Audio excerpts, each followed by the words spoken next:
चाहता तो मैं इस चैप्टर को 15 मिनट के अंदर अंदर समझा सकता था, लेकिन मैं इस चैप्टर को इतना मतलब डिफाइन इस वजह से करके मैंने बनाया ताकि चीजों को आप अच्छे से पढ़ पाओ। कोई भी ऐसी चीज जो कि इंपॉर्टेंट हो वो चीज छूटे ना। अगर आप बताइए कि एक चैप्टर को अगर अब मैं 15 मिनट में आपको डिलीवर कर दूं तो आपको चीजें समझ में आएंगी नहीं ना। अगर 15 मिनट की ही बातें लिखनी थी तो आखिर ये सीबीएसई इतनी मोटी मोटी पुस्तकें क्यों छापती है? कुछ तो इंपॉर्टेंट है तभी ना। तो हमारा फर्ज बनता है जो चीजें हैं उस चीज को पढ़ना चाहिए। बाकी सजेशन मैं आपको ये भी दूंगा कि इसको देखने के बाद आप बुकों को ही पढ़िए, बहुत इजीली वे में समझ में आएगा। ठीक है। नमस्कार दोस्तों, मैं विकास विश्वकर्मा आप सबका स्वागत करता हूं विकास स्टडी पॉइंट में। तो जैसा कि दोस्तों आपका जो चैप्टर चल रहा था, चैप्टर नंबर 13 महात्मा गांधी और राष्ट्रीय आंदोलन, उसका फर्स्ट पार्ट हमने कंप्लीट कर लिया था। अब हम बात करेंगे सेकंड पार्ट, और इस सेकंड पार्ट में आपका ये चैप्टर बिल्कुल ही ओवर हो जाएगा। ठीक है। हर एक चीजों को, हर एक बारीक चीजों को मैंने कवर अप करने की कोशिश की है।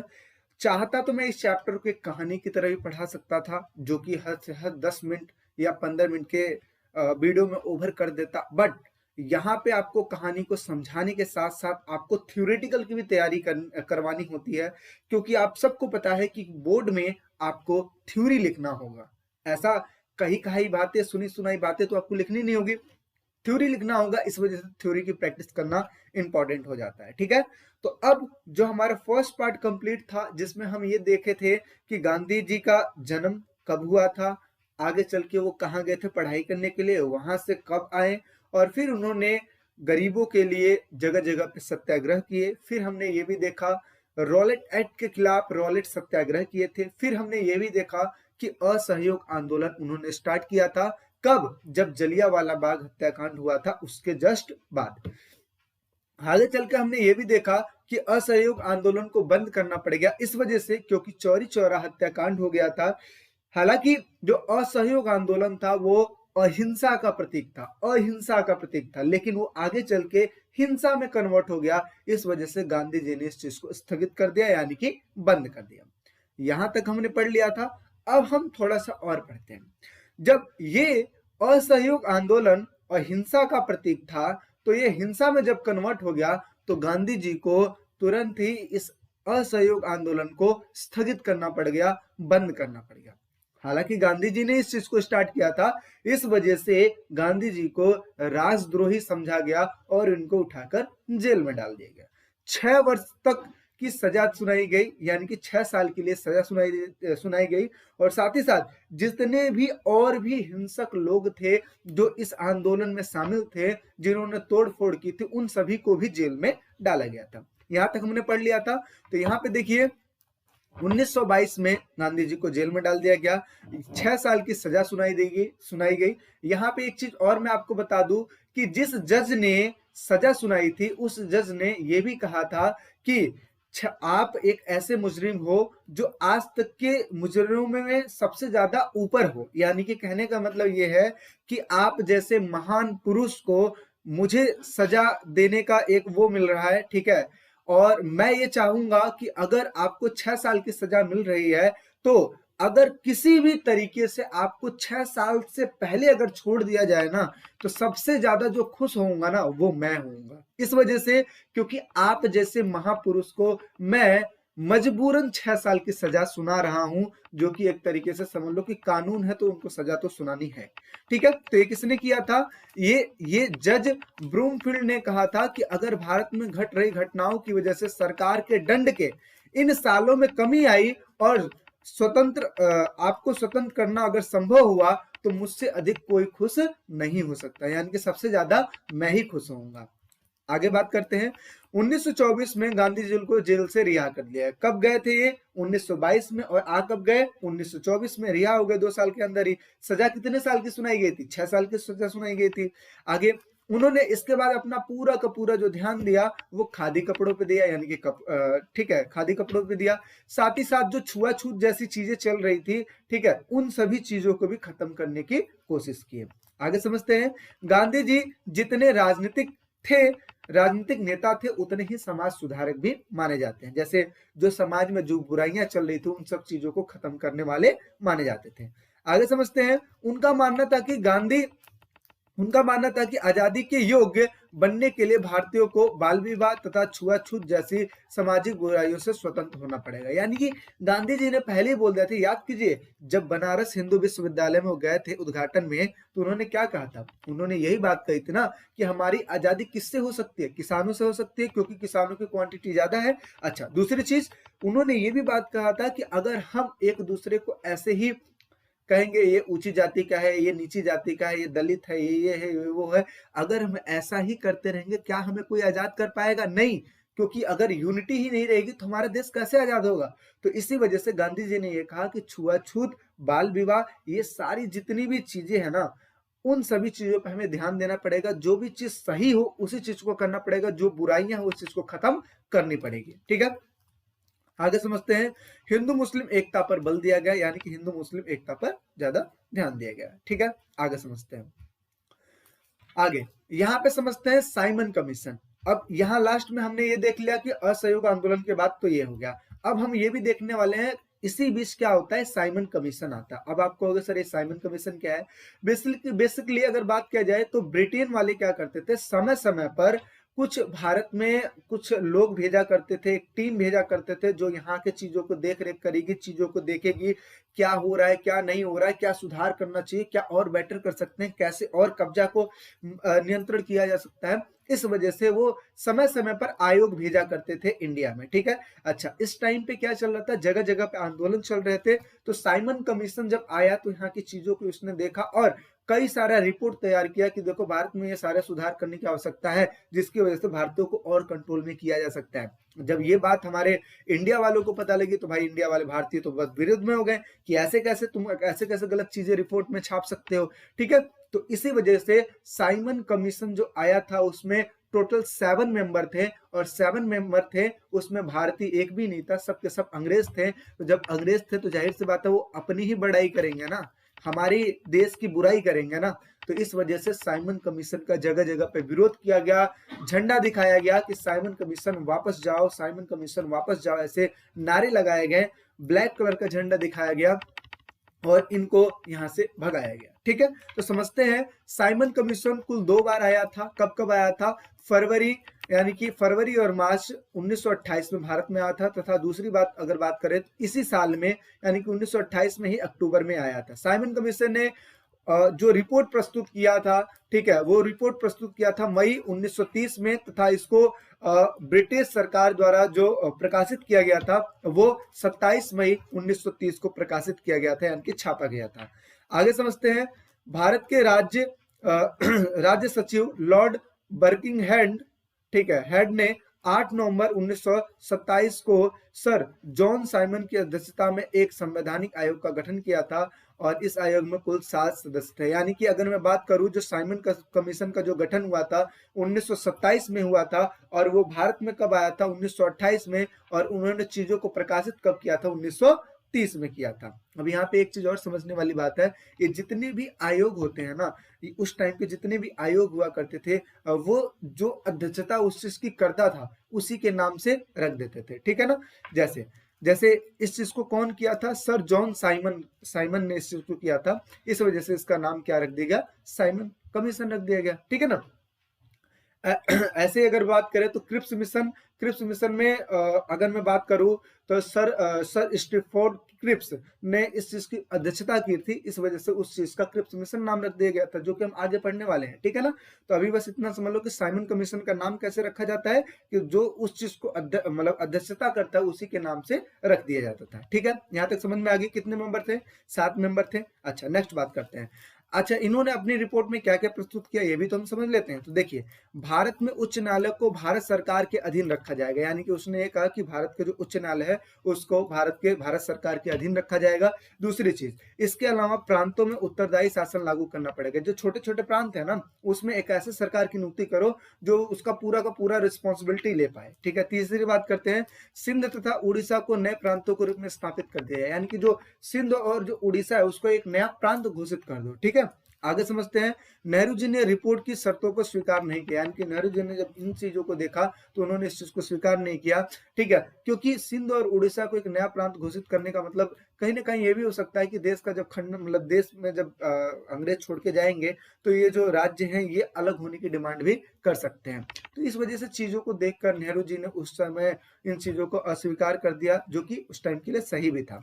आगे, इसी रिपोर्ट पर विचार विमर्श करने के लिए भारत की संवैधानिक समस्या का समाधान निकालने के लिए ही लंदन में 3 बार गोलमेज सम्मेलन किया गया था। यानी कि जब ये रिपोर्ट प्रस्तुत हुआ तो यहाँ पे चीजें भड़क गई, जनता विद्रोह करना शुरू कर दी, तो इसी वजह से गोलमेज सम्मेलन किया गया। आप कहोगे सर ये गोलमेज सम्मेलन क्या है? बेसिकली क्या होता है कि जैसे आप देखते हो जो मीटिंग की जाती है वो गोल मेज पे की जाती है, ठीक है, यहाँ पे साइड साइड में क्या चेयर लगे होते हैं, ठीक है। तो जब एक गोल है मेज, जब गोल होता है तो इसी को गोल मेज सम्मेलन कहा जाता है। तो 3 बार गोल मेज सम्मेलन हुआ था, जिसमें जो भारत के नेता, कांग्रेस के जो दिग्गज नेता थे उनको बुलाया जाता था बातचीत करने के लिए, क्योंकि उस टाइम पे जो लीडर थे जो भारत को नेतृत्व दे रहे थे यही कांग्रेस के दिग्गज नेता थे, इस वजह से इनको बुलाया जाता था ताकि मीटिंग किया जा सके। तो 3 बार गोल मेज सम्मेलन हुआ था। 3 बार के गोल मेज सम्मेलन में सिर्फ और सिर्फ पहली बार तो जा नहीं पाए थे इस वजह से क्योंकि गांधी जी जेल में थे और कोई पार्टिसिपेट किया नहीं। दूसरी बात कांग्रेसों ने भाग लिया था, तीसरी बात भाग ही नहीं लिया था। तो यानी कि अगर बात की जाए 3 गोलमेज सम्मेलन में, दूसरी बात गोलमेज सम्मेलन में गांधी जी और साथ ही साथ और भी जो BR अम्बेडकर हो गए और भी जो नेता थे उन्होंने भाग लिया था। लेकिन कांग्रेस की तरफ से अगर मैं बात करूं तो गांधी जी ने भाग लिया था। तो यहाँ तक की चीजें आप लोग को क्लियर है?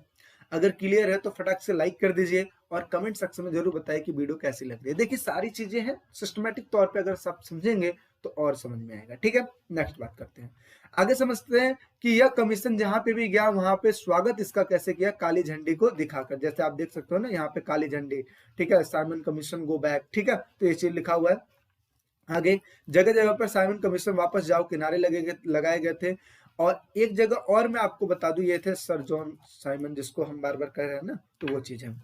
आगे समझते हैं, लाहौर में इस कमीशन का विरोध करने के कारण लाला लाजपत राय पर लाठियां बरसाई गई। यानी कि लाहौर में लाला लाजपत राय ने क्या किया था, इस कमीशन का विरोध कर रहे थे तो उस टाइम पे लाठियां चार्ज कर दी गई थी और उस टाइम पे लाला लाजपत राय की डेथ हो गई थी। तो यहाँ पे 1 नंबर के क्वेश्चन में पूछा भी जा सकता है कि किन व्यक्ति की जो डेथ हुई थी वो लाठी चलाने पर हुई थी, या फिर ये भी कि साइमन कमीशन का जो विरोध करने वाले वो कौन से नेता था जिनकी डेथ हो गई थी, ठीक है। तो उस तरीके से क्वेश्चन पूछा जा सकता है 1 नंबर में, तो आप वो चीज लिख सकते हैं।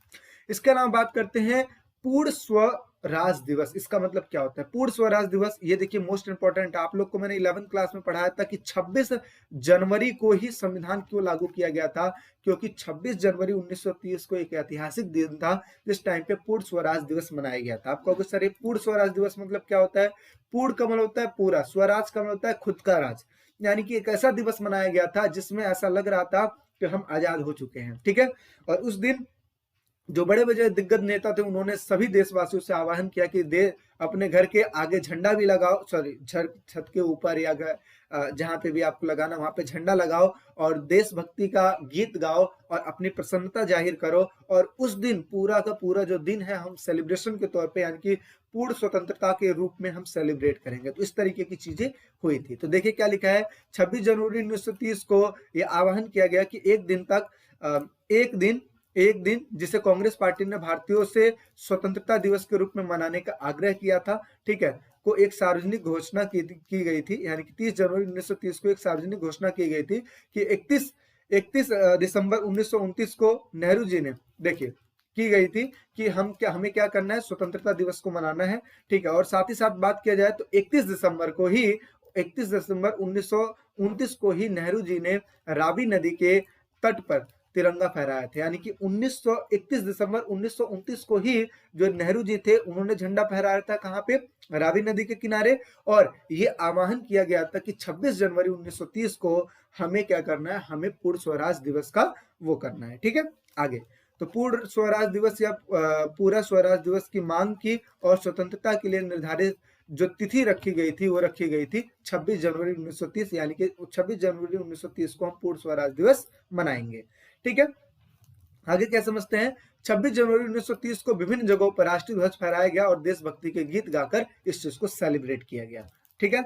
आगे समझते हैं। गांधी जी ने सुझाव दिया कि नगाड़े पीटकर राष्ट्रीय ध्वज को फहराकर समारोह का प्रारंभ करना चाहिए, और साथ ही साथ जो अपना जो शेष दिन जो बचेगा, यानी कि सुबह तो हम झंडा फहरा देंगे और बाकी का जो हमारा दिन बचेगा उसमें हम क्या करेंगे, हम एक दूसरे की हेल्प करेंगे, यानी कि अगर टोटली बात कहा जाए तो एक दूसरे से संबंध स्थापित करके रखेंगे। ठीक है, इसमें इन्होंने कहा कि या तो हम रचनात्मक कार्य कर सकते हैं, कोई भी एक्टिविटीज कर सकते हैं जो कि देश के लिए हो, दूसरी चीज सूत कटाई कर सकते हैं, यानी कि चरखा को हम चला सकते हैं, साथ ही साथ अछूतों की सेवा कर सकते हैं, यानी कि जो दलित जाति है उनकी हम सेवा भी कर सकते हैं, और साथ ही साथ मुसलमानों का पुनर्मिलन हो, यानी कि कहने का मतलब हिंदू मुस्लिम जो पुनर्मिलन है उस चीज को भी किया जाए, क्योंकि उस टाइम के जो हिंदू और मुस्लिम थे वही दो ऐसे वो थे, कास्ट थे जिनकी संख्या बहुत ही ज्यादा थे। ठीक है ना, तो ये हिंदू और मुसलमानों को पुनर्मिलन हो, इस तरीके की कोई ना कोई एक्टिविटीज की जाए जिसकी वजह से हम पूर्ण स्वराज दिवस को और ही अच्छे तरीके से मना सके। समझ में आ गया?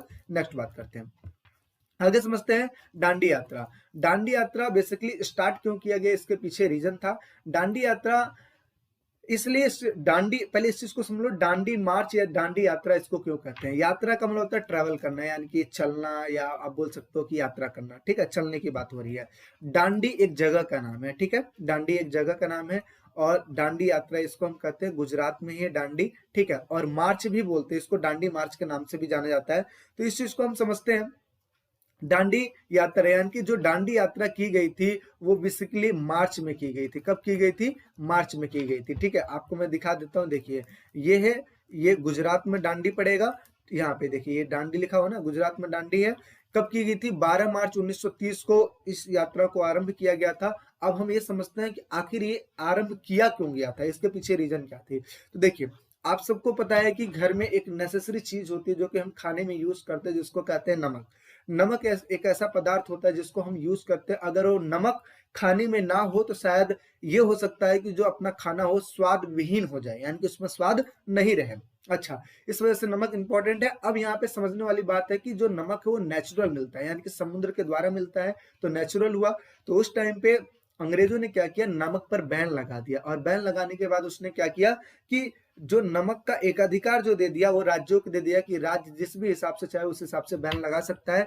और क्योंकि उनको ज्यादा से ज्यादा टैक्स चाहिए होता था, तो उन्होंने किया राज्यों को, और राज्यों ने टैक्स किससे लिया? हम लोगों से लिया। अच्छा, तो इसकी वजह से जो रेट था नमक का वो हाई फाई हो गया। अब लोगों के लिए नेसेसरी चीज तो है ही नमक, तो इसकी वजह से लोग क्या करते थे, हाई फाई मतलब ज्यादा से ज्यादा पैसा देकर खरीदते थे। अच्छा, यहाँ पे समझने वाली बात यह भी है कि जो गरीब है वो कैसे खरीदेगा, नहीं खरीद सकता। तो इस सिचुएशन में अब जगह जगह पे आंदोलन होने लगे। अब गांधी जी को जब ये बात पता लगी तो गांधी जी ने कहा नहीं, ये अंग्रेज बहुत गलत काम कर रहे हैं और इनके खिलाफ मैं एक यात्रा करूंगा। ठीक है, तो उन्होंने यात्रा किया था। कब किया था? मार्च में किया था। कहां तक की यात्रा की थी? साबरमती के आश्रम से स्टार्ट हुआ था और दांडी तक यात्रा गई थी। इसी वजह से इसको दांडी मार्च, क्योंकि ये मार्च में स्टार्ट किया गया था, इस वजह से इसको दांडी मार्च कहते हैं या फिर दांडी यात्रा कहते हैं। इसी को नमक आंदोलन कहते हैं, इसी को सबने अवज्ञा आंदोलन भी कहते हैं। ठीक है ना, तो ये सारा नाम से यही जाना जाता है, दांडी यात्रा को ही जाना जाता है। अब समझते हैं इसको स्टार्ट करने के कारण, जो कि मैंने थोड़ा बहुत तो चीजें आपको बता ही दिया, जैसे नमक पर बैन लगा दिया गया था, एकाधिकार राज्यों को दे दिया गया था। ठीक है, ये सारी चीजें बता दी गई। अब यहाँ पे जो चीजें लिखी हुई हैं इसको भी थोड़ा पढ़ के सुना देता हूँ ताकि चीजें और ही अच्छे से समझ में आ जाए। आप देख सकते हो गांधी जी आगे चल रहे हैं, पीछे के पीछे जितने भी लोग हैं वो सब चले जा रहे हैं। तो देखिए, ब्रिटिश ने एक ऐसे कानून का निर्माण कर दिया था जिसमें नमक के उत्पादन एवं विक्रय पर राज्य को एकाधिकार दे दिया था, यानी कि राज्यों को पूरा का पूरा अधिकार दे दिया था कि जिस भी हिसाब से चाहे उस हिसाब से नमक का रेट लगा सकता है। आगे, जिससे नमक की कीमतें आसमान छूने लगी थी। ब्रिटिश सरकार ने नमक के उत्पादन पर बैन भी लगा दिया था। हर घर की आवश्यकता होती है नमक, परंतु इसके बावजूद भी उन्होंने घरेलू इस्तेमाल के लिए नमक बनाने से रोक दिया था। ठीक है, इस प्रकार उन्हें दुकानों से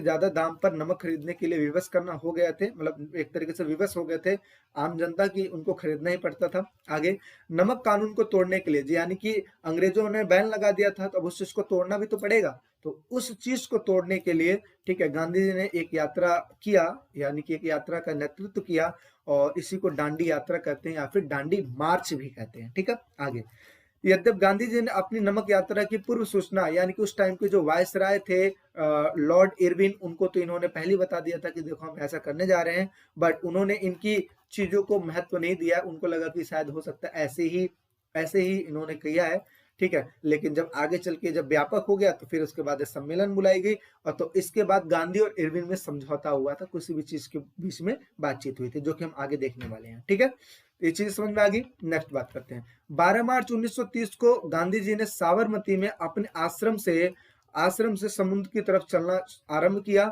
3 हफ्तों के पश्चात 6 अप्रैल 1930 ईस्वी को अपने गंतव्य स्थान पे पहुंचे। यानी कि यहाँ से स्टार्ट इन्होंने किया, करते करते करते करते करते करते यहाँ तक ये पहुंच गए।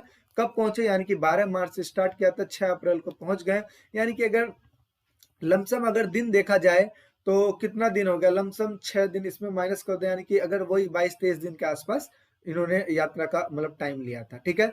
और जब वो वहां पे पहुंचते हैं तो एक मुट्ठी नमक बनाकर, ठीक है, इस कानून को तोड़ देते हैं। जैसा कि आप देख सकते हैं गांधी जी ने एक मुट्ठी नमक बनाकर इस कानून को तोड़ दिया। अब यहाँ पे एक चीज समझने वाली बात है, इसको सविनय अवज्ञा आंदोलन क्यों कहते हैं? तो यहाँ पे लिख लेता हूं मैं, पहले उसके बाद समझाता हूँ।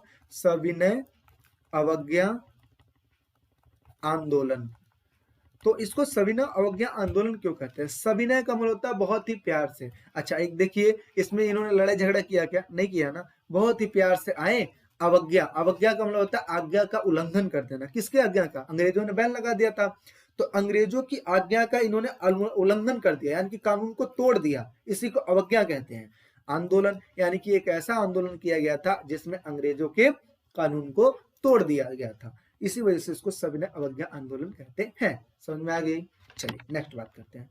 तो ये है, जैसा कि आप देख सकते हो, इस तरीके से मैंने चीजें आपको समझा दी है और यहाँ पे चीजें आपको लिखी भी हुई हैं, ठीक है। अच्छा लग रहा है वो वीडियो तो अपने फ्रेंडों में भी शेयर कीजिए, और विकास स्टडी पॉइंट पे नए हैं तो चैनल को सब्सक्राइब जरूर कीजिएगा, सपोर्ट कीजिए, बढ़ेंगे आगे तभी तो। नेक्स्ट बात करते हैं। अब ये समझते हैं कि आखिर ये जो दांडी मार्च जो योजना थी, ये इतनी ज्यादा महत्वपूर्ण क्यों हो गई थी? बेसिकली इसके महत्वपूर्ण होने के पीछे कई सारे कारण हैं। क्यों कारण है? क्योंकि इस आंदोलन में जैसे असहयोग आंदोलन में जनता ने पार्टिसिपेट किया था, वैसे ही नमक यात्रा में जनता भी पार्टिसिपेट की थी। यानी कि जिस जिस जगह से गांधी जी गुजरते थे वहां के लोगों को ये आह्वान करते थे और ये भी बात करते थे, चाहे आप अमीर हो, चाहे गरीब हो, चाहे कोई भी हो, आप सबको हमारे साथ आना चाहिए, क्योंकि मैं जो यात्रा कर रहा हूँ, ये मत सोचना, ये मत समझना कि ये जो मैं यात्रा कर रहा हूँ ये नमक आंदोलन को तोड़ने के लिए कर रहा हूँ, बल्कि मैं ये इसलिए यात्रा कर रहा हूँ ताकि हमारा जो पूर्ण स्वराज है ना उसे मिल पाए, यानी कि अंग्रेजों को भारत से भगाना है, इस वजह से मैं यात्रा कर रहा हूँ। तो देखिए सभी, अच्छा, साथ ही साथ इस आंदोलन में मतलब लेडीज भी शामिल हुई थी, इस वजह से ये आंदोलन और भी व्यापक हो गया था। तो समझते हैं, पहला लिखा है सभी भारतीयों से अनुरोध किया गया कि वो इस आंदोलन में भाग ले, ब्रिटिश सरकार के द्वारा लागू किए गए कानूनों का विरोध करें। साथ ही साथ गांधी जी ने सभी भारतीय वर्गों से अनुरोध किया कि औपनिवेशिक शासन के खिलाफ अपनी जो असंतोष जो रख रखे हैं उसको जाहिर करें, यानी कि अगर कोई भी दिक्कत परेशानी अंग्रेजों से है तो इस चीज को सामने लाएं। आगे, इस आंदोलन में भारतीयों ने बढ़ चढ़ के हिस्सा लिया, ठीक है, जैसे कि वो असहयोग आंदोलन में लिए थे। आगे, किसानों ने वन कानून को अस्वीकार कर दिया। अब ये वन कानून क्या था? वन कानून का मतलब ये था कि जिस भी जगह पे, जिस जंगल में, जिस वन में जो किसान अपने गायों को चराया करते थे या फिर अपने खुद भी जाते थे, अब उस जगह पे अंग्रेजों ने कब्जा कर लिया था और उस चीज को आने से रोक दिया था। यानी कि वो जगह जहाँ पे पशुओं को चराया जाता था उस पे भी रोक लगा दी गई थी कि अब यहाँ पे आप नहीं आ सकते हो। तो जो वन्य कानून बनाया गया था उस चीज को भी अस्वीकार किया किसानों ने। तो देखिए, किसानों ने वन्य कानूनों का अस्वीकार किया, जिसके वे और उनके पशु उन वनों में नहीं जा सकते थे जहां एक समय वे बिना रोक टोक के घुमा करते थे। यानी कि उन्होंने ऐसा कानून बना दिया कि जहाँ पे वो पहले अपने पशुओं को लेके जाते थे, खुद भी जाते थे, घूमते थे, फिरते थे, पशुओं को चराया करते थे, अब उन जगहों पर अंग्रेजों ने कहा कि अब आपको नहीं आना है, आओगे तो आपको ये सब कंडीशन फॉलो करना पड़ेगा, आपको टैक्स देना पड़ेगा। आगे, कुछ फैक्ट्री श्रमिक हड़ताल पर चले गए थे, वकीलों ने अंग्रेजी अदालतों का बहिष्कार कर दिया था, जो अदालत था वकीलों ने उस चीज का बहिष्कार कर दिया गया था। साथ ही साथ बात करते हैं तो विद्यार्थियों ने सरकारी शिक्षा संस्थानों में पढ़ने से मना कर दिया था। एक रिपोर्ट के अनुसार गांधी जी दांडी यात्रा के दौरान, ठीक है, गांधी यात्रा के दौरान रास्ते में आए हुए जितने भी गांव थे उन सभी से उन्होंने अनुरोध किया कि आप सबको मिलकर हमारे साथ आना चाहिए, ठीक है, यानी कि उनको संबोधित किया, चाहे वो गरीब हो चाहे अमीर हो। गांधी जी ने कहा कि केवल नमक कर या फिर नमक अन्य करों को समाप्त हो जाने के लिए मैं ये यात्रा नहीं कर रहा हूं, बल्कि पूर्ण स्वराज के लिए मैं ये यात्रा कर रहा हूँ, ठीक है। तो आप सबको साथ में आना चाहिए। अगर आप ये सोचते हो कि नमक कानून को तोड़ने के लिए मैं यात्रा कर रहा हूँ, तो आप गलत हो, क्योंकि ये मैं पूर्ण स्वराज के लिए कर रहा हूँ, क्योंकि पूर्ण स्वराज मिलना हमारे लिए बहुत ही ज्यादा जरूरी है। आगे समझते हैं। स्वराज के लिए हिंदू, मुसलमानों, सिख और पारसी सभी को एकजुट होकर रहना पड़ेगा। और जब आगे चल के जब गांधी जी ने नमक कानून को तोड़ा, तो उस टाइम पे लोगों को गिरफ्तार भी किया गया राजद्रोह के चक्कर में, और 60,000 लोग गिरफ्तार हुए थे। उसमें से गांधी जी भी शामिल थे, क्योंकि इन्होंने ही इस चीज को तोड़ा था। आगे समझते हैं। आगे समझते हैं कि नमक आंदोलन के विशिष्टता के 3 कारण, यानी कि विशिष्ट क्यों हुआ था। तो समझते हैं। इस यात्रा को यूरोप एवं अमेरिका के प्रेस द्वारा कवरेज में दी गई थी, यानी कि वहां पे भी इसके बारे में छापा गया था, ठीक है। कवरेज दिखाई गई थी कि देखिए इस तरीके की चीजें हैं, ठीक है। गांधी जी ने ऐसे यात्रा स्टार्ट की थी। हालांकि कहा ऐसा भी जाता है कि गांधी जी ने जब इस यात्रा को स्टार्ट किया था, तो दूसरे दिन ही वो बेहोश हो गए थे। यानी कि आप समझते हो कि इतने हट्टे कट्टे तो थे नहीं, लेकिन आगे चल के क्या हुआ, जब उनको मतलब पानी वानी छिटा उटा मारा गया, तो जब होश में आए तो फिर वो आंदोलन स्टार्ट कर दिया। तो इसका मतलब आप ये समझ सको गांधी जी के अंदर एक कितना जज्बा था, ठीक है ना। तो लोगों ने इसका हेडलाइन बनाना स्टार्ट कर दिया, कवरेज बनाना स्टार्ट कर दिया कि गांधी जी ने ऐसा किया, गांधी जी ने वैसा किया, है ना, इस तरीके की चीजें। आगे समझते हैं। यह वह आंदोलन था, पहली चीज तो कवरेज बनाना स्टार्ट कर दिया। दूसरी चीज बात करते हैं, यह वो आंदोलन था जिसमें स्त्रियों ने बढ़ चढ़कर हिस्सा लिया था, जिसमें से एक और स्त्री के बारे में बता दूं, जो कि समाजवादी कार्यकर्ता थे, जिसका नाम था कमला देवी चट्टोपाध्याय, ठीक है। इन्होंने पूर्ण समर्थन किया, और ये हमेशा औरतों के लिए, स्त्रियों के लिए हमेशा खड़ी होती थी, और इनको भी शायद एक बार जेल जाना पड़ा था इन्हीं सब चक्करों में, ठीक है। आगे तीसरा अगर मैं बात करूं, तो तीसरा सबसे ज्यादा महत्वपूर्ण कारण यह था कि नमक यात्रा के कारण, ठीक है, नमक यात्रा के कारण ही अंग्रेजों को यह अनुभव हो गया था कि अब उनका जो शासन है ना, बहुत दिनों तक टिक नहीं सकता। उनको उसी टाइम पे फील हो गया था। और उसी के बाद जैसा कि आप देख सकते हो, ये अपना क्या बोलते हैं इसे, पूर्ण स्वराज दिवस मना दिया गया था। तो अंग्रेजों को और भरोसा हो गया था कि अब लगता है कि हमारा जो शासन है वो लंबे समय तक टिक नहीं सकता है। यहाँ तक चीजें क्लियर हो गई, ठीक है। नेक्स्ट बात कर लेते हैं। गांधी इरविन समझौता भी किया गया था। कब इरविन समझौता किया गया? 5 मार्च 1931 को किया गया था। याद कीजिए, जब मैंने पहले पढ़ाया था कि जब जिस टाइम पे गांधी जी ने इस यात्रा को स्टार्ट किया, इस यात्रा को जब इन्होंने स्टार्ट किया, तो उस टाइम पे मतलब इरविन को पता तो थी ये बात कि ये सारी चीज होने वाली है, बट उनको तो कुछ फर्क ही नहीं पड़ा। लेकिन आगे चल के जब ये हो गया, नमक कानून हो गया, तो उसके बाद फिर इरविन ने बुलाया कि चलो अब समझौता करते हैं, ठीक है। तो यही चीज है। तो समझते हैं कि इसके अनुसार क्या क्या शर्तें रखी गई थी। तो गांधी जी ने भी शर्त अपनी रखी थी, इरविन ने भी अपनी शर्त रखी थी। तो यहाँ पे देखिए, गांधी जी ने लंदन में होने वाले दूसरे गोलमेज सम्मेलन में भाग लेना स्वीकार किया। पहले गोलमेज सम्मेलन में तो भाग तो ले नहीं पाए थे। आगे समझते हैं। बदले में सरकार राजनीतिक कैदियों को रिहा करने पर सहमति देगी। यानी कहने का मतलब यह है कि जितने भी लोगों को आपने ठूस रखा है ये नमक आंदोलन के चक्कर में, उनको आप बाहर करोगे, ठीक है। और बदले में गांधी जी को यह भी कहा गया कि आप जो ये नमक यात्रा कर रहे हो, जो असहयोग आंदोलन आपने स्टार्ट किया है, इसको आपको स्थगित करना पड़ेगा। गांधी जी ने कहा कोई बात नहीं, मैं इस चीज को मान लेता हूं, लेकिन आप ये भी याद रखिएगा कि आपको पूर्ण स्वराज देना ही पड़ेगा, ठीक है। तो ये सारी बातें तो हो गई थी, लेकिन आगे चल के जो इरविन है उन सब चीजों पर फोकस नहीं किया, और फिर इस वजह से गांधी जी ने इस चीज को, सविनय अवज्ञा आंदोलन को दोबारा स्टार्ट करने की कोशिश की। लेकिन अगर मैं यहाँ पे एक चीज आपको बताऊं, तो जो सविनय अवज्ञा आंदोलन था, इसको एक टाइम पे स्थगित कर देना, फिर दोबारा चालू करना, फिर स्थगित कर देना, तो ये जो चीजें थी ना, ये जनता के जोश को ठंडा कर देती है। अगर उस टाइम पे ही पूर्ण स्वराज के लिए पूरा एकदम डट के मुकाबला किए होते हैं, तो हो सकता था कि 1930 या 31 में ही हमारा देश आजाद हो चुका होता। लेकिन हम फिर वही वाली बात है ना कि अंग्रेज तेज दिमाग वाले थे, वो बातचीत करके चीजों को सुलझा लेते थे। लेकिन अंततः जाके 1942 में जब भारत छोड़ो आंदोलन हुआ था, तो उसके बाद हमें आजादी मिली गई थी, ठीक है। आगे समझते हैं। और तीसरी चीज ये बात की गई थी कि जो आपने नमक पर बैन लगा रखा है उस चीज को बंद कीजिए, ताकि जनता को नमक मिल पाए। तो ये सारी चीज हुई थी। नेक्स्ट बात करते हैं। अब यहाँ पे हम ये समझते हैं कि जो गोल में सम्मेलन हुआ था उस पर कोई नतीजा क्यों नहीं निकल पाया, ठीक है। इस चीज को हम समझने वाले हैं। तो कितने गोलमेज सम्मेलन होते हैं? 3 गोलमेज सम्मेलन होते हैं, जिसमें से एक ही सबसे ज्यादा इंपॉर्टेंट है, जिसको कहते हैं दूसरा गोलमेज सम्मेलन, ठीक है। और उसमें भी निष्कर्ष नहीं निकल पाया, लेकिन ये क्वेश्चन इंपॉर्टेंट है, इसलिए इस वजह से हमें पढ़ना जरूरी हो जाता है। तो देखिए समझते हैं, जब ये नमक यात्रा हो गया तो गोलमेज सम्मेलन किया गया। देखिए ब्रिटिश सरकार ने लंदन में गोलमेज सम्मेलन का आयोजन किया था। पहला गोलमेज सम्मेलन नवंबर 1930 में आयोजित किया गया था, जिसमें देश के प्रमुख नेता शामिल नहीं थे, ठीक है। और इसी कारण यह बैठक निरर्थक साबित हुई गई थी, यानी कि इस सम्मेलन का जो पहला गोलमेज सम्मेलन था, इसका कोई वैल्यू ही नहीं रह गया था, क्योंकि लोग पार्टिसिपेट ही नहीं किए थे। जनवरी 1931 में गांधी जी को जेल से रिहा किया गया। अगले ही महीने वायसराय के साथ उनकी एक लंबी बैठक हुई थी, और इसी बैठक को गांधी इरविन समझौता कहते हैं, ठीक है।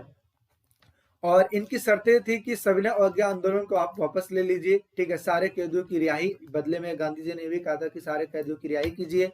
साथ ही साथ तटीय इलाकों में नमक उत्पादन की अनुमति देना इत्यादि चीजें इसमें शामिल था। ये बातचीत में ये बातें हो गई थी। साथ ही साथ उन्होंने ये भी कहा था कि आपको दूसरा जो गोलमेज सम्मेलन करेंगे उसमें आपको आना पड़ेगा। तो गांधी जी ने कहा था ठीक है कोई बात नहीं, मैं दूसरे में आ जाऊंगा, पहले में तो नहीं आ पाए क्योंकि मैं जेल में था, लेकिन दूसरे में तो आ ही जाऊंगा मैं। तो वो आना तो स्वीकार कर लिए। जब वहां पे पहुंचते हैं दूसरे में, तो देखिए क्या लिखा है गांधी जी को। देखिए गांधी जी को इस संभावित लक्ष्य की प्राप्ति के लिए केवल वार्ताओं का आश्वासन मिला था, यानी कि सिर्फ बातचीत के द्वारा इस चीज को समझाया गया था। आगे दूसरा गोलमेज सम्मेलन 1931 के आखिर में लंदन में आयोजित किया गया था। कहाँ किया गया था? लंदन में इस चीज को आयोजित किया गया था। और उसमें गांधी जी ने जो नेतृत्व किया था वो किया था कांग्रेस का नेतृत्व, तथा गांधी जी ने यह भी बात कही थी कि जो कांग्रेस पार्टी है वो जनता की भलाई के लिए बनाई गई है, यानी कि सबका नेतृत्व करती है, चाहे वो कोई भी हो, दलित हो, अमीर हो, गरीब हो, कोई भी हो, सब चीज का नेतृत्व करती है कांग्रेस पार्टी, सबके भले के लिए बात करती है। और उनकी ओर से मैं गांधी जी यानी कि आप इस सम्मेलन में भाग ले रहा हूं। साथ ही साथ B.R. अम्बेडकर अल्पसंख्यकों के लिए पहुंच गए थे, यानी कि दलितों के लिए आप समझ सकते हो पहुंच गए थे। और मुस्लिम लीग के जो नेता थे वो मुसलमानों के लिए पहुंच गए थे। तो ऐसे ऐसे जो और भी लीडर थे वो सब पहुंचे हुए थे, वहां पे बातचीत हो रही थी। तो देखिए मुस्लिम लीग का कहना था कि वह मुस्लिम अल्पसंख्यकों के हित में काम करती है, यानी कि मुस्लिम लीग किसके लिए काम करती है? मुस्लिम अल्पसंख्यकों के लिए काम करती है। और राजे रजवाड़ों का दावा था, यानी कि राजा महाराजाओं का ये दावा था कि अंग्रेजों ने उनकी जमीनों पर कब्जा कर लिया है, और उनका जो जिसका पहले खुद अधिकार था उन जमीनों पर, अब वो अंग्रेजों ने उनसे छीन लिया है। तो देखिए क्या लिखा है, रजवाड़ों का दावा था कि कांग्रेस का उनके नियंत्रण वाले भूभाग पर कोई अधिकार नहीं है, ठीक है। आगे तीसरी चुनौती तेज तर्रार वकील और विचारक, जिसको B.R. अम्बेडकर कहते हैं, ठीक है। B.R. अम्बेडकर जो कि एक तेज तर्रार थे और कहीं ना कहीं विचारक भी थे, ठीक है। तो B.R. अम्बेडकर ने कहा कि मैं जो आया हूं वो दलितों की ओर से आया हूं, ठीक है। दलितों की ओर से मैं बातचीत कर रहा हूं। आगे जिनका कहना था कि गांधी जी और कांग्रेस पार्टी निचली जातियों का प्रतिनिधित्व नहीं करते, यानी कि B.R. अम्बेडकर ये भी कह रहे थे कि जो कांग्रेस पार्टी है वो दलितों का मतलब वो एक तरीके से दलितों पर ज्यादा ध्यान नहीं देती है। जैसे रजवाड़ों ने ये कहा कि कांग्रेस ने उनकी जमीनों पर मतलब अपना अधिकार कर लिया है, ठीक है। तो इस तरीके से सब अपनी अपनी बातें उस टाइम पे रखे। और आगे क्या हुआ कि लंदन में हुए इस सम्मेलन जो था वो किसी नतीजे पर नहीं पहुंचा, और इसलिए गांधी जी को खाली हाथ लौटना पड़ा। और भारत लौटने पर उन्होंने सविनय अवज्ञा आंदोलन को दोबारा से शुरू कर दिया। इतनी बात समझ में आ गई। दोबारा एक बार मैं कह देता हूँ, गांधी जी कांग्रेस की ओर से पार्टिसिपेट कर रहे थे, जहां पे उन्होंने अपनी बातें रखी। मुस्लिम लीग ने कहा कि जी अल्पसंख्यक हैं हम अपनी ओर से देखेंगे सारी चीजें। इसके अलावा रजवाड़ों ने कहा, ठीक है, रजवाड़ों का दावा था कि कांग्रेस का उनके नियंत्रण वाले भूभाग पर कोई अधिकार नहीं है, यानी कि जो कांग्रेस है उनका हमारी जमीनों पर कोई अधिकार नहीं है। इसके अलावा B.R. अम्बेडकर ने कहा कि जो गांधी जी हैं और जो अंग्रेजी पार्टी है वो दलितों पर ज्यादा ध्यान नहीं दे रही है, अल्पसंख्यकों पर ज्यादा ध्यान नहीं दे रही है, ठीक है। इस तरीके की जो चीजें थी वो गोलमेज सम्मेलन में हुई थी, ठीक है। लेकिन इसका कोई निष्कर्ष नहीं हो पाया, सब अपनी अपनी बातें रख रहे थे, और इसके वजह से गांधी जी को वापस लौटना पड़ा, और दोबारा से इन्होंने जो है सविनय अवज्ञा आंदोलन स्टार्ट कर दिया। आगे समझते हैं। इसके बाद एक चीज हुआ था, क्रिप्स मिशन भारत कब आया था? तो यहाँ पे समझने वाली बात है, ठीक है। 1942 में क्रिप्स मिशन भारत आया था। अब यहाँ पे एक चीज और देखिए, जो दूसरा विश्व युद्ध हुआ था, दूसरा विश्व युद्ध कब हुआ था? 1939 से लेकर 1945 के बीच में हुआ था। तो उस टाइम पे अगर देखा जाए जापान बहुत ही तेजी से हमला कर रहा था, ठीक है। जो मित्र राष्ट्र के जितने भी देश थे उस चीज को हराने में बहुत ही तेजी से मतलब आक्रमण कर रहा था। तो उस टाइम पे कहीं ना कहीं जो ब्रिटेन था, जो कि अपोजिट पार्टी में था, यानी कि मित्र राष्ट्र में था, उसने भारत से वो किया कि हम भी पार्टिसिपेट करेंगे, यानी कि भारत से भी सहयोग मिलेगा इस युद्ध में। तो भारत ने साफ ही इनकार कर दिया कि हम अपनी ओर से द्वितीय विश्व युद्ध में कोई भी सहयोग नहीं करेंगे। क्योंकि याद कीजिए, जब पहला विश्व युद्ध था तो हमने पार्टिसिपेट किया था, तो उस टाइम पे आपने कहा था कि आजाद कर देंगे, आजाद किए क्या? नहीं किए ना। इस बार हम करेंगे ही नहीं। तो क्रिप्स मिशन ने क्या किया? आश्वासन देने की कोशिश की कि हम आपको आजाद कर देंगे, स्वाधीनता देंगे, ये देंगे, वो देंगे, इस तरीके की बहुत सारी बातें हुई। तो ये लिखा है कि द्वितीय विश्व युद्ध, उस टाइम पे द्वितीय विश्व युद्ध चल रहा था, और ऐसी स्थिति में भारतीयों का समर्थन प्राप्त करने के लिए मार्च 1942 में सर स्टेफोर्ड क्रिप्स की अध्यक्षता में एक मिशन भारत में भेजा गया था। अब देखिए, इस मिशन का भी नाम जो है किसके नाम पे रखा गया है? स्टेफोर्ड के नाम से रखा गया, क्योंकि इसमें क्रिप्स लगता है, इस वजह से इसको क्रिप्स मिशन का नाम दे दिया गया। आगे, यह मिशन भारतीय राज व्यवस्था में कुछ संवैधानिक सुधार करने के प्रस्ताव को लेकर भारत में आया था, ठीक है। और कब आया था? 1942 में आया था। तथा क्रिप्स मिशन की वार्ता इसलिए भंग कर दी गई थी क्योंकि अंग्रेज सरकार युद्ध के बाद भारत को स्वाधीनता का वचन देने को तैयार नहीं था। यानी कि एक तरीके से क्रिप्स मिशन की बात भारत ने नहीं मानी, इसलिए नहीं मानी क्योंकि वो स्वाधीनता के प्रस्ताव को ठुकरा दिए थे। आगे क्या होता है?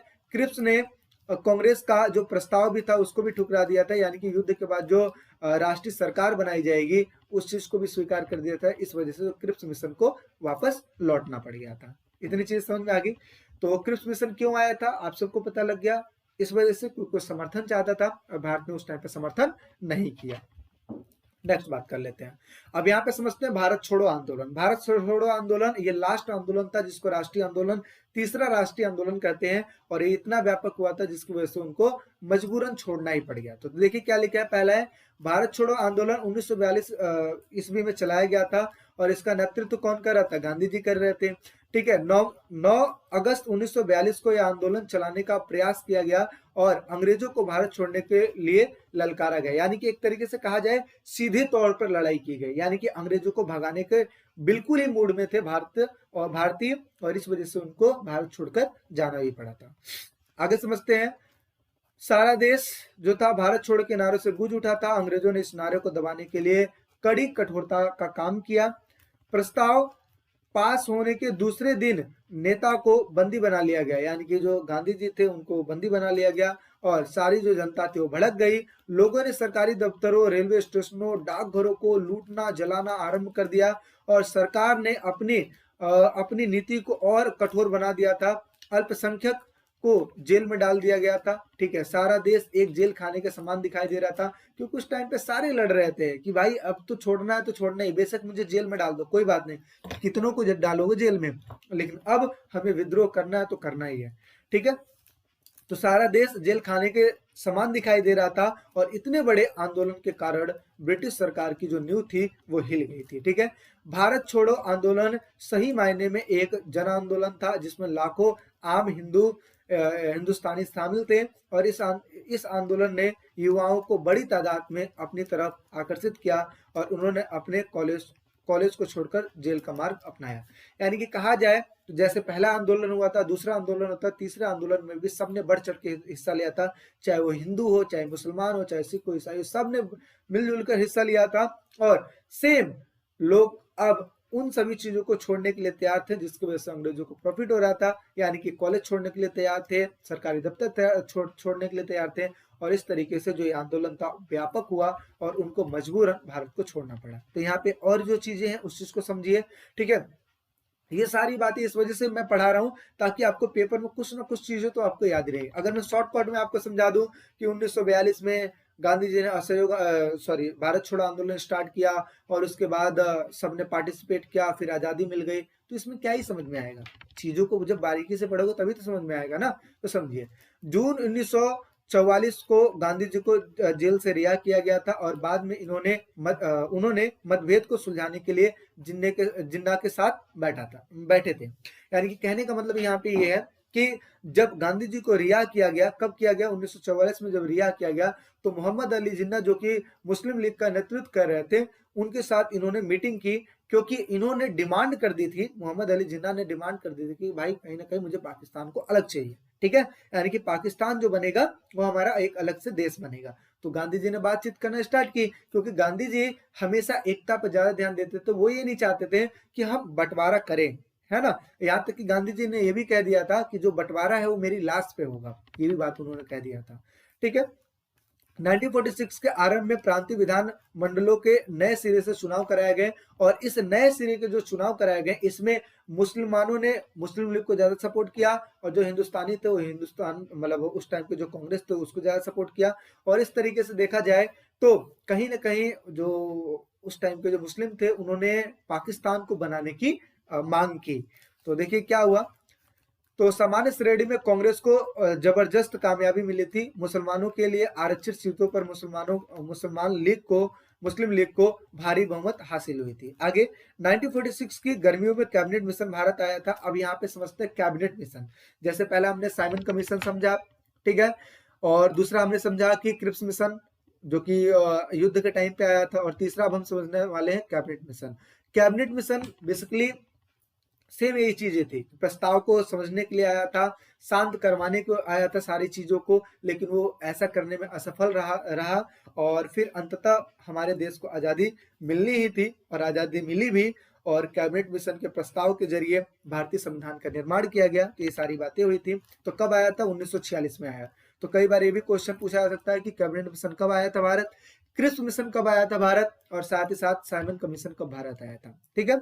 आगे इस मिशन ने कांग्रेस तथा मुस्लिम लीग को एक ऐसी संघीय व्यवस्था पर सहमत करने का प्रयत्न किया जिससे भारत के अंदर भिन्न भिन्न प्रांतों को सीमित स्वायत्तता दी जा सकती है। यानी कि कहने का मतलब यह है, कैबिनेट मिशन ने यह कहा कि जो हिंदू और जो मुस्लिम है, ठीक है, ये दोनों मिलकर, यानी कि कांग्रेस और जो मुस्लिम लीग है, ये दोनों मिलकर एक तरीके से ऐसा संघीय व्यवस्था बनाओ जिसमें सब शामिल हो पाए, ठीक है। आगे कैबिनेट मिशन का यह प्रयत्न भी असफल रहता है, और साथ ही साथ वार्ता यानी कि बातचीत टूट जाने के पश्चात जिन्ना ने पाकिस्तान की स्थापना के लिए लीग की मांग के समर्थन में एक प्रत्यक्ष कार्रवाई दिवस का अनुरोध किया। यानी कहने का मतलब यह है कि जो मोहम्मद अली जिन्ना थे उन्होंने पाकिस्तान के निर्माण के लिए एक ऐसा नीति निकाला, ठीक है, एक ऐसा कार्यक्रम निकाला, ठीक है, जिसको ये कहते हैं कि प्रत्यक्ष कार्यवाही दिवस, ठीक है,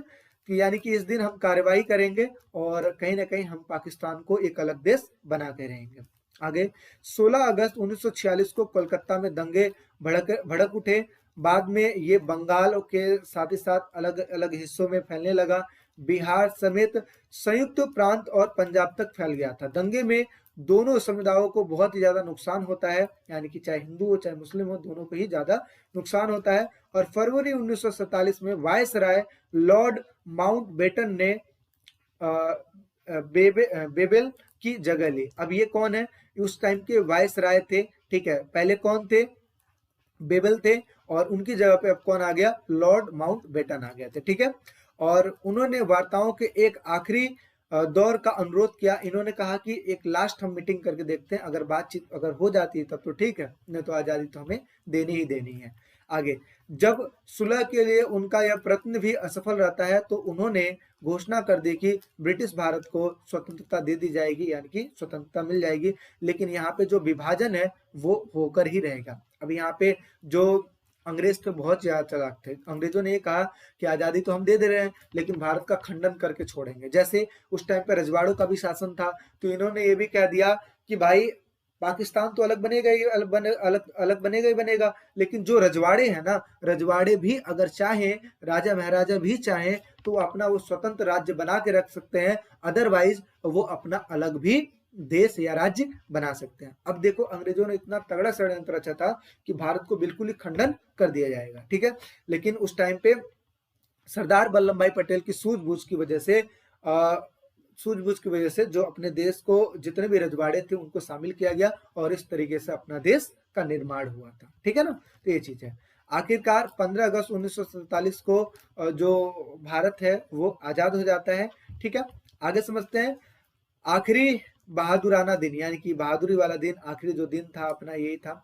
तो इसमें बेसिकली गांधी जी के बारे में बताया गया है कि जो गांधी जी थे 15 अगस्त 1947 को राजधानी में हो रहे उत्सव में शामिल नहीं थे, क्योंकि सारे जो देशवासी थे वो खुशियां मना रहे थे, लेकिन गांधी जी उसमें शामिल नहीं थे। ये बेसिकली थे कहाँ पे, कोलकाता में थे।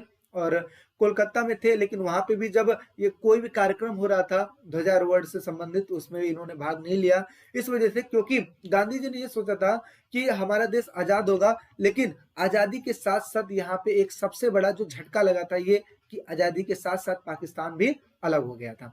तो इस वजह से गांधी जी को झटका लगा था और फिर गांधी जी ने इस खुशी में भाग नहीं लिया। ठीक है, और साथ ही साथ उन्होंने 24 घंटे का उपवास भी रखा था। ठीक, और इसके साथ साथ वो कोलकाता में झगड़े को सुलझा रहे थे, दंगे फसाद को सुलझा रहे थे, क्योंकि उस टाइम पे अगर मैं बात करूं पश्चिम बंगाल जो है वहां पे दंगे फसाद ज्यादा हुए थे। अगर मैं पश्चिम में बात करूं जो पंजाब वाला एरिया, वहां पे बहुत ज्यादा दंगे फसाद हुए थे। तो इस वजह से उन चीजों को शांत कराने में गांधी जी लगे पड़े थे। ठीक है, और इसके अलावा उन्होंने कहा कि जो भी हमें आज़ादी मिली है उसके लिए हमें इतनी तगड़ी कीमत चुकानी पड़ी है कि पाकिस्तान को अलग करना पड़ गया। ठीक है, और उनका मानना था कि जो हिंदू और मुसलमान हैं एक दूसरे के गर्दन पे सवार है, यानी कि एक दूसरे के गर्दन को काटने के लिए सवार हैं उस टाइम पे। आगे एक जीवनी लेखक जिसका नाम था डीजी तेंदुलकर ने लिखा है कि सितंबर तथा अक्टूबर के दौरान गांधी जी पीड़ितों को सांत्वना देते हुए, यानी कि संभालते हुए अस्पतालों तथा शरणार्थी शिविरों के चक्कर काट रहे थे। और उन्होंने सिखों, हिंदुओं और मुसलमानों से अतीत को भूलने और मित्रता, सहयोग, शांति का बढ़ावा हाथ बढ़ाने के लिए अपील की। यानी कि कहने का मतलब ये भी है कि जो गांधी जी हैं उन्होंने ये कहा कि पुरानी बातों को भूल जाओ, सारे जितने भी लोग हैं मिलजुल के एक दूसरे से रहेंगे। ठीक है, और ऐसे ही नहीं महात्मा गांधी को राष्ट्रपिता माना गया, क्योंकि गांधी जी हर एक चीज को देखकर समझ बूझकर चलते थे ताकि सबके साथ में एकता बनी रह पाए। आगे गांधी जी तथा नेहरू जी के अनुरोध पर कांग्रेस ने अल्पसंख्यकों के अधिकारों पर एक प्रस्ताव जारी किया। यानी कहने का यह है कि गांधी जी ने यह कहा कि जितने भी अल्पसंख्यक जो कि भारत में हैं उनके लिए अधिकार बनाया जाए, और जो भी और अल्पसंख्यक जो कि पाकिस्तान में हैं उनके लिए भी अधिकार बनाया जाए। ठीक है, यानी कि अल्पसंख्यकों के अधिकार बनाया जाए, जो भी व्यक्ति चाहे भारत में रुकने के लिए वो रुक सकता है। ठीक है, और जो भी व्यक्ति चाहे भारत को छोड़ के पाकिस्तान में जाने का वो चला जा सकता है। तो इस वजह से मैक्सिमम क्वांटिटी जो थी वो पाकिस्तान में चली गई थी, लेकिन कुछ मतलब बहुत से ऐसे लोग थे जो कि इंडिया में रुक गए थे। आगे कांग्रेस का विश्वास था कि भारत एक लोकतांत्रिक धर्मनिरपेक्ष राष्ट्र होगा और जहां सभी नागरिकों को संपूर्ण अधिकार प्राप्त होने तथा सबको समान माना जाएगा। ठीक है, इसके अलावा दो राष्ट्र का सिद्धांत किसने दिया था? वही मुस्लिम लीग के जो नेता थे मोहम्मद अली जिन्ना ने इस चीज को दिया था। ठीक है, और जिसकी वजह से उन्होंने ये भी कहा था कि जो भारत है किसी एक कौमों का देश नहीं है बल्कि दो कौमों का देश है। इस वजह से पाकिस्तान अलग हो गया और भारत अपना अलग हो गया। आगे समझते हैं। गांधी जी सीमा के दोनों तरफ के अल्पसंख्यकों को लेकर चिंतित थे, यथासंभव उनकी सुरक्षा को लेकर बहुत ज्यादा प्रयास भी कर रहे थे। गांधी जी ने स्वतंत्रता तथा अखंड भारत के लिए जिंदगी भर, यानी कि जब तक, यानी ये भी देख सकते हो जब से वो पढ़ाई करके आए थे तब से वो देश के लिए लड़े जा रहे थे, यानी कि पूरी जिंदगी वो इसी ने सब चीजों में दे दिए, अंग्रेजों से अपने देश को आजाद करने में दे दिए।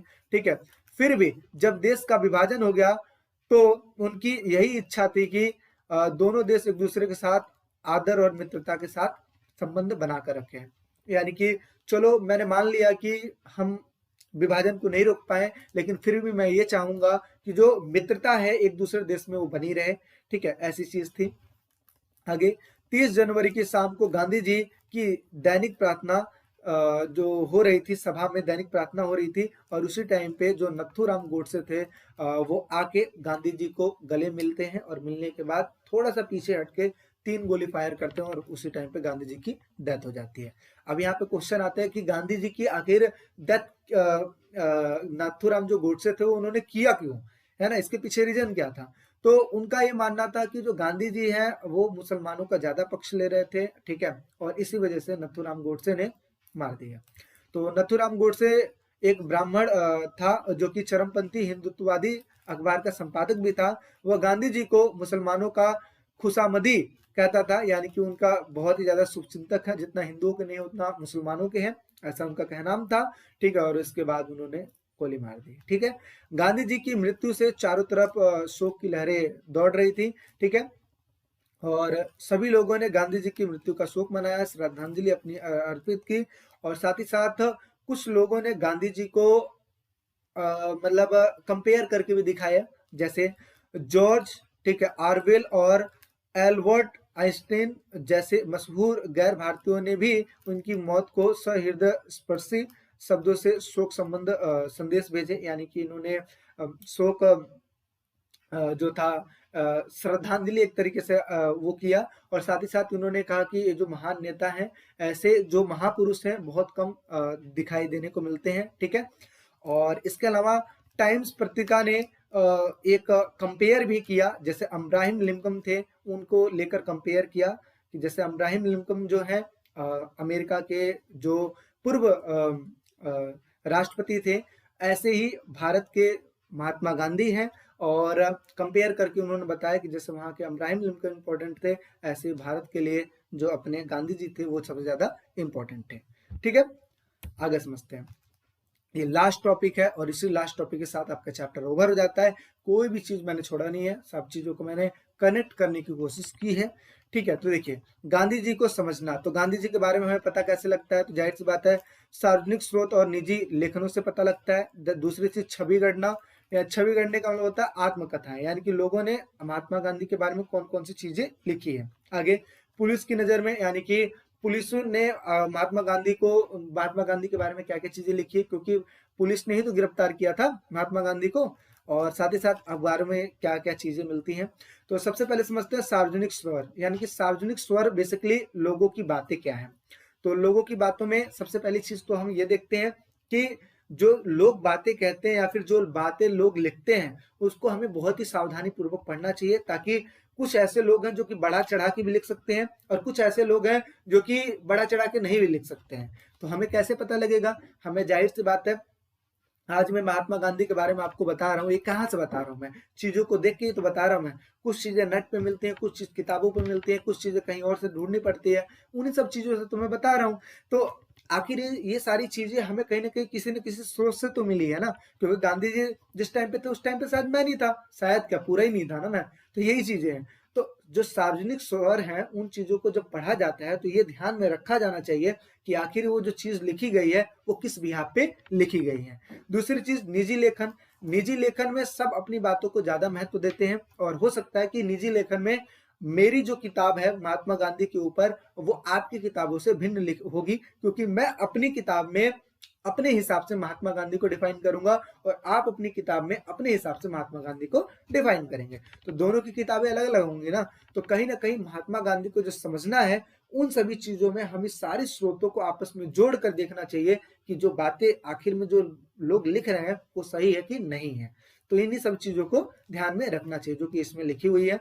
आगे, और साथ ही साथ जो भी लोग गांधी जी को लेटर लिखा करते थे, वो सब के सब लेटर जो प्रकाशित किए जाते थे वो हरिजन नामक समाचार पत्र में प्रकाशित किए जाते थे। आगे छवि गणनाएं, जिसमें आत्मकथाएं कहते हैं। देखिए आत्मकथाएं भी हमें अतीत का विवरण देती हैं, किंतु यहाँ हमें यह ध्यान रखना चाहिए कि जो आत्मकथाएं होती हैं वो किस तरीके से लिखी जा रही हैं, और साथ ही साथ जो व्यक्ति लिख रहा है उसको कितना स्मरण है, यानी कि कितनी बातें याद हैं। कुछ चीजें ऐसी भी तो हो सकती हैं जो भूल गया हो, तो इन सभी चीजों को हमें ध्यान में रखकर जो आत्मकथाएं उसको पढ़नी चाहिए। साथ ही साथ पुलिस की नजर में, अब पुलिस जब गिरफ्तार करते थे तो एफआईआर लिखते थे, तो एफआईआर में क्या क्या चीजें लिखी गई हैं, कैसे कैसे चीजें लिखी गई हैं, इन सभी चीजों को बहुत ही ध्यान से पढ़ना चाहिए, तभी जाके हमें महात्मा गांधी के बारे में समझ में आता है। तो इसमें लिखा है कि सरकारी रिकॉर्ड्स पुलिस कर्मियों तथा अन्य अधिकारियों द्वारा लिखे गए पत्र गोपनीय रिपोर्ट सम्मिलित है। ठीक है, कई ऐसे रिपोर्ट भी मिले हैं जो कि गोपनीय है। गोपनीय कैसे, जैसे महात्मा गांधी के बारे में जानने के लिए जो खुफिया भेज देते हैं ना कि जाओ पता करके आओ महात्मा गांधी के बारे में, तो वो सारी चीजें गोपनीय भी होती हैं। आगे, जो कि अब कहाँ मिलेगी, अब लेखागार में मिलेगी, यानी कि जहाँ पे संग्रहालय होता है एक तरीके से, वहां पे सारी चीजें मिलेंगी। सरकारी ब्यौरे अपने कर्तव्य का पालन करते हुए एक विशेष उद्देश्य कार्यवाही कर सकते हैं। साधारणतः इस प्रकार के सरकारी ब्यौरे तथा पुलिसकर्मियों तथा अन्य अधिकारियों की रिपोर्ट को गोपनीय रखा जाता था। ठीक है, ताकि चीजों को लीक ना किया जा सके, क्योंकि ये अपना खुफिया तरीके से उनके बारे में चीजों को रखते थे। और जब उनकी डेथ हो गई तो इन्हीं सभी चीजों को देखा गया कि महात्मा गांधी कैसे थे कैसे नहीं थे, और इसी के बिहाफ पे जो अपनी पुस्तक है उस चीज का निर्माण किया गया। आगे अखबारों से हमें क्या पता लगता है, तो अखबारों में जो गांधी जी के बारे में चीजें छापी गई थी उनसे पता लगती है सारी चीजें। तो देखिए अखबार में गांधी जी की गतिविधियों का पूरा विवरण दिया गया था। उसमें पता चलता है कि जनसाधारण भारतीय गांधी के विषय में क्या सोचते हैं। उदाहरण के लिए असहयोग आंदोलन के दौरान गांधी जी को गांधी बाबा भी कहते थे, गांधी महाराज भी कहते थे, इन सभी नामों से पुकारा जाता था।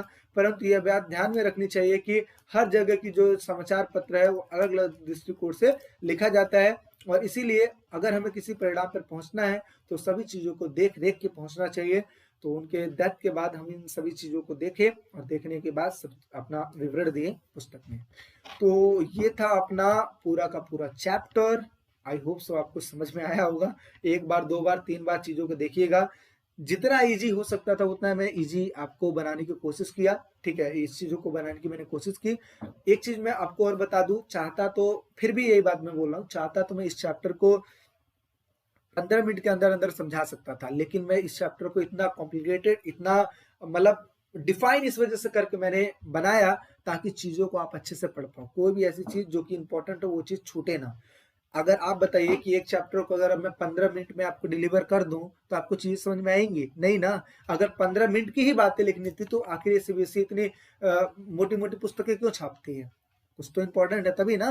तो हमारा फर्ज बनता है जो चीजें हैं उस चीज को पढ़ना चाहिए। बाकी सजेशन मैं आपको ये भी दूंगा कि इसको देखने के बाद आप बुकों को ही पढ़िए, बहुत इजीली वे में समझ में आएगा। ठीक है, तो बाकी ये चीज है। बाकी मैं ये चाहता हूँ कि आप मेरे ऐप से जुड़िए, वहां पे सारी वीडियोस आपको इजी वे में उपलब्ध मिल जाएगी, मिनिमम कॉस्ट पे आपको मिल जाएगी। ठीक है, प्राइस 599 में चलता है, यानी कि एक तरीके से 599 में चलता है, और इस टाइम पे आपको ऑफर के साथ आधा से के भी कम रेट में आपको मिल जाएगा।